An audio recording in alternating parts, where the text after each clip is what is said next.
den, jsme tady u... Potkani, tak...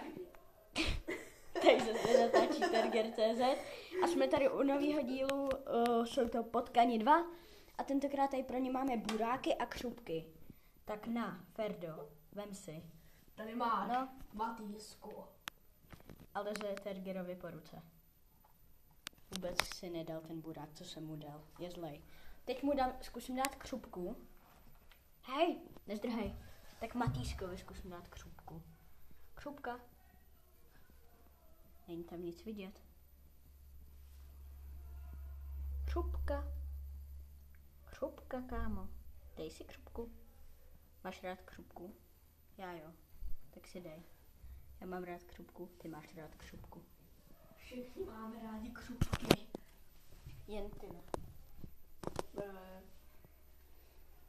Dej si tu zatracenou křupku. Křupku. Křupka.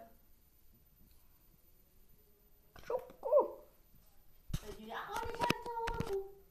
Ruku mám. A dej si i ty buráky. Tak to piško. Počkejte tady. Dole je kalba. Nech mi tamhle bejt. Možná se vlastně bude tma. To je možný, ale to by zase nebylo nic vidět. Potkani. V minulém díle skoro nic nebylo vidět, teď jsem si na to vzal baterku. A už mu je vidět konečně do obličeje. Mě to je vidět furt, že jo, Matýsku.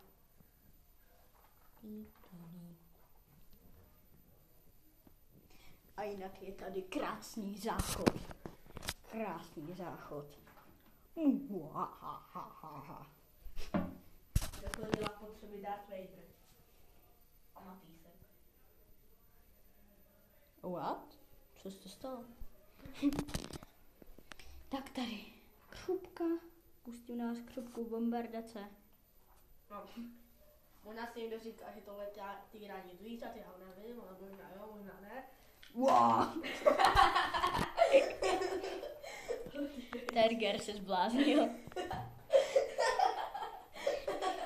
Homelessák na zemi.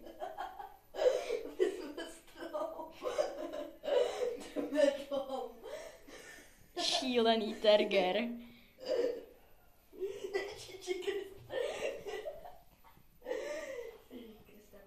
Tak tohle byl konec Potkanu 2, aspoň pro mě, nevím jak tady. Už se uklidnil. Už se pan Terger uklidnil. Nebo na vás musí letět Ferda. Jak si koukám, to je holka. Není kluk. Koukej na ty koule. Tak čau, tohle byl konec videa. A určitě dávejte lajky. Co to mělo být? Tak čau.